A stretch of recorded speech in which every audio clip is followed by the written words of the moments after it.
नमस्कार, मैं हूं रविंद्र जैन और आप देखना शुरू कर चुके हैं सबकी खबर। आज हमारे साथ है मध्य प्रदेश में जो बाप के विधायक हैं, बाप यानी भारत आदिवासी पार्टी, और वो एकमात्र विधायक हैं जो भारतीय जनता पार्टी और कांग्रेस के अंतर एक आदर्श जो आए हैं उनमें वो हैं। और सबसे ज्यादा ये बताया जा रहा है कि वे सबसे गरीब हैं। मैं नहीं बोलूंगा गरीब, क्योंकि जिसके पास बुद्धि है, दो हाथ है, दो पैर है, वो कभी गरीब नहीं हो सकता है। और कमलेश्वर डोडिया ने यह सिद्ध कर दिया है कि केवल आर्थिक गरीबी नहीं, आदमी के पास बौद्धिक संपदा होना चाहिए, जो इनके पास पर्याप्त है। ये विधायक, हम इनसे बात करने की कोशिश करते हैं। कमलेश जी, आपका बहुत बहुत स्वागत है। लोग आपको गरीब बोलते हैं, लेकिन मैं गरीब नहीं मानता हूं। जिसके पास बौद्धिक संपदा है, पैसे की संपदा से बड़ी तो बौद्धिक संपदा होती है संपदा। बिल्कुल सही बात है। तो पैसे से जो बौद्धिक संपदा होती है वो ज्यादा इंपॉर्टेंट। पैसे कमाए जा सकते हैं लेकिन बौद्धिक संपदा नहीं कमाई जा सकती, इसलिए बौद्धिक संपदा ज्यादा बड़ी, मतलब इसको अगर इसका स्टेटस स्तर देखें तो। क्या आपका ये क्यों मानना है कि आप मंत्री नहीं बनेंगे तो आप काम नहीं कर पाएंगे? खबर ये आ रही है कि आज आप मुख्यमंत्री शिवराज सिंह चौहान से मिलने वाले हैं और उनसे सीधे दो टूक बात करने वाले हैं कि आप मुझे मंत्री बनाइए, मैं काम करके दिखाऊंगा। जबकि परंपरा ये रही है कि अपने पार्टी के या अपने विचार के लोगों को ही मंत्री बनाया जाता है। हालांकि ये परंपरा अब बनी है। नेहरू जी के समय में आपको याद होगा, श्यामा प्रसाद मुखर्जी जो बिल्कुल विरोधी थे, उनको मंत्री बनाया गया था।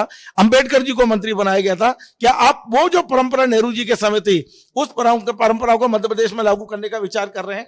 मैं माननीय सीएम साहब से बात करूंगा। नेहरू जी ने डॉक्टर बाबा साहब भीमराव अम्बेडकर को भी मंत्री बनाया था, लॉ मिनिस्टर। वो कांग्रेस पार्टी के नहीं थे। और नेहरू जी ने उनको अपने अटल बिहारी वाजपेयी साहब वो कांग्रेस के नहीं थे, जनसंघ के थे, फिर भी उनको भी मिनिस्ट्री में दिया था। उनको श्यामा प्रसाद मुखर्जी, सॉरी, श्यामा प्रसाद मुखर्जी वो जनसंघ के थे। विचारधारा दोनों की अलग अलग थी, फिर भी उनके अवसर दिया था उन्हें। मुझे ये लग रहा है कि माननीय सीएम साहब बहुत बड़े दिल वाले हैं, नेहरू जी की तरह वो भी हैं। अच्छा बड़ा दिल है उनकी, है ना। और मुझे बिल्कुल मिलेगा, मुझे अवसर मिलेगा, मिनिस्ट्री में जगह मिलेगी, भरोसा है मुझे। कमलेश्वर जी, अभी तो मुख्यमंत्री तय नहीं हुआ है। जब मुख्यमंत्री तय होगा तभी मंत्रिमंडल तय होगा। यद्यपि ये सही है कि आज सबसे बड़े नेता शिवराज जी हैं, उन्हें अपनी बात आप पहुंचा देंगे, वो दिल्ली तक पहुंचा देंगे। निर्णय दिल्ली से होता है बीजेपी में। हाँ, तो ठीक है, कोई इश्यू नहीं। मैं विधायक बन चुका हूँ, ठीक है ना। अब सीएम साहब शिवराज सिंह जी बनते हैं तो भी मुझे मिनिस्ट्री मिल जाएगी, कोई और सीएम साहब बनते हैं तो भी मुझे मिनिस्ट्री मिलेगी। और ये नहीं देंगे तो मैं भोपाल मोदी जी के पास में चल जाऊंगा, अमित शाह जी के पास चल जाऊंगा, बोलूंगा कि साहब मैं कर सकता हूँ ये काम, इस मंत्रालय का मैं अच्छे से कर सकता हूँ पूरे मध्य प्रदेश में, और अब मुझे अवसर तो मुझे निश्चित भरोसा, पूरा भरोसा है कि मुझे मिनिस्ट्री मिलेगी। लेकिन एक बड़ा सवाल है, और वो पूरे आदिवासी युवाओं का सवाल है, जो मैं आपसे पूछ रहा हूं। जिस भारतीय जनता पार्टी की सरकार में तमाम आदिवासी युवाओं पर मुकदमे लगाए गए, आपके ऊपर खुद लगाए गए, आप खुद जेल में रहे, उसके बाद में उसी भारतीय जनता पार्टी में आप मिनिस्टर बनना चाहते हैं?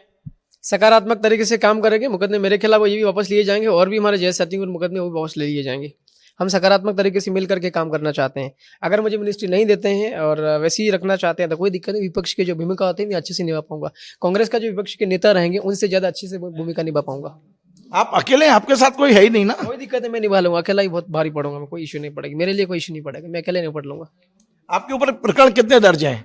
18 प्रकरण है, 2 में बरी हो चुका हूँ। 2 में बरी हो चुके हैं आप। तो आदिवासियों के लिए आपका एजेंडा क्या है? क्योंकि मेन रूप से ये माना जा रहा है कि आप ट्राइबल लीडर हैं, और आदिवासी युवा, जो पूरे मध्य प्रदेश में आदिवासी युवा हैं, आपके विधायक बनने के बाद उनकी महत्वाकांक्षाएं बढ़ गई हैं, उनकी उम्मीदें बढ़ गई हैं। और इसके पहले भी कई आदिवासी युवा यही कह के आए थे कि मैं आदिवासियों का कल्याण करूंगा, लेकिन उनका खुद का कल्याण हो गया। हम देख रहे हैं, जो यहाँ साइकिल और मोटरसाइकिल से आते थे वो अब फॉर्च्यूनर से आते हैं। मेरी पार्टी का जो एजेंडा है, भारत के संविधान के अधिकारों को लागू करवाना, संविधान के अधिकारों को प्राप्त करके लोगों तक पहुंचाना, भारत के संविधान की 5वीं अनुसूची और भारत के संविधान का अनुच्छेद 275 का बजट का पैसा कानून, वन अधिकार कानून, इनके लिए मुझे संघर्ष करना, ये अधिकार लागू करवाना, दिलवाना है, राइट। इसके अलावा जो बुनियादी समस्या होती है, बिजली, सड़क, पानी, शिक्षा, स्वास्थ्य, रोजगार, इसके ऊपर मुझे काम करना है। और आपने जैस के युवाओं का कहा है, आदिवासी समाज का कहा, पूरे मध्य प्रदेश के आदिवासी का, तो मैं ये कहना चाहता हूँ कि मैं सरकार के साथ मिलकर काम करना चाहता हूँ। मिलकर के अगर मुझे जिम्मेदारी देते हैं तो ठीक है, नहीं तो कोई दिक्कत नहीं। मैं विपक्ष में रह करके डंकी की चोट में आवाज उठाऊंगा, सारे मुद्दे उठाऊंगा आदिवासी, चाहे वो नौकरी का हो। हमारे जैस के साथ में जो लड़के लोग हैं, सब लड़के लगभग ज़्यादातर लड़के जो है BA पास है, MA पास है, ग्रेजुएट, पोस्ट ग्रेजुएट हैं, नौकरी निकलवाने के लिए मैं आवाज़ उठाऊंगा, ठीक है ना। इसके अलावा और भी बहुत सारी चीजें, मैं सारी काम करूंगा लोगों के। फिर विपक्ष के जो भूमिका थी अच्छे से निभाऊंगा, सारे मुद्दे उठाऊंगा। जी, एक बात समझ में नहीं आ रही, या तो आपको मंत्री बनना आप विपक्ष में दमदारी से करेंगे, क्या ऐसा संभव नहीं है? ये ऐसा संभव नहीं है कि विधायक के रूप में आप अपनी सकारात्मक भूमिका रखें, बेशक आपको मंत्री बनाए ना बनाए? हाँ ठीक है, बिल्कुल कोई दिक्कत नहीं है। लेकिन मेरी इच्छा है कि अगर मुझे कोई मिनिस्ट्री मिलती है तो मैं अच्छे से काम कर सकूं। मेरे अंदर कैपेसिटी, इसलिए मैं कह रहा हूं कि मुझे अगर मिलता है तो ठीक है, नहीं मिलता तो कोई दिक्कत नहीं। विधायक के रूप में जो भूमिका होती है उसको तो मैं अदा करूंगा ही करूंगा ना। आपने अभी कुछ दिन पहले बताया कि आप पे 12 लाख का कर्ज हो गया है, वो भी आपको वापस करना है। समाज ने ये 12 लाख रुपए इकट्ठे करके आपको दिए और जिसे आप कर्ज के रूप में जो एक चुनाव लड़ने के लिए। हमने शुरू में भीख मांगा था, जब प्रचार किया था उसको हम लोग चंदा कहते हैं ना, जब हम झोली फैलाई थी उसको भीख कहते हैं। उसका पैसा आता 30,000, वो पैसा वापस नहीं दिया जाता भीख का पैसा, राइट। और हमने नोतरा किया था, नोतरे का मतलब होता बिना ब्याज का पैसा उधार लिया जाता, राइट। वो हुआ था 2,38,000 के आसपास। कुछ मेरे प्रमुख दोस्त थे, कुछ दुकान धंधे करते, उन लोगों ने मुझे कुछ पैसा दिया था, तो हमारे पास केवल 5 लाख रुपया बकाया पड़ा है, वो भी हम लोग दे देंगे। विधायक चुनाव जीत चुका हूं, आप लोग से व्यवस्था हो जाएगी पैसे की कैसे भी। आपको जानकारी है कि विधायक को 1,10,000 रुपए सैलरी मिलती है, आपको आने जाने का भत्ता मिलेगा, जो वाहन आपसे जिस वाहन से आप आएंगे।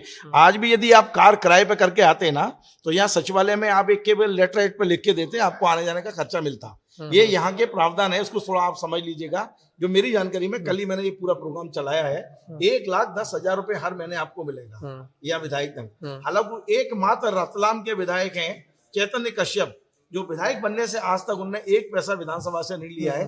बाकी बड़े बड़े करोड़पति विधायक हैं, वो भी यहाँ से पैसा लेते रहे हैं। अब आपकी क्या प्राथमिकता है? तो चेतन कश्यप साहब को बोल दूंगा कि तो आपकी सैलरी वहां से निकलने दो, सरकार तो गरीब है नहीं कि आप पैसा वहां छोड़ रहे हो।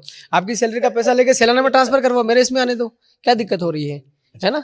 परिवार के बारे में कुछ कहना चाहेंगे? परिवार में कौन है और क्या स्थिति है परिवार की? क्योंकि सभी लोग आपकी झुग्गी दिखा रहे हैं, ये भी बता रहे हैं कि जब आपका परिणाम आया तो मदर आपकी कहीं शायद मजदूरी पे गई हुई थी, वहां उनको सूचना मिली। तो एक बहुत ही सामान्य परिवार से। मैं मजदूर परिवार से हूँ, मैं खुद मजदूर रहा हूँ, मैंने भी 4 साल तक मजदूरी की है। राजनीति में आने के पहले मेरी पढ़ाई डिस्टर्ब हो गई थी, इस दौरान मैंने मजदूरी ही की है।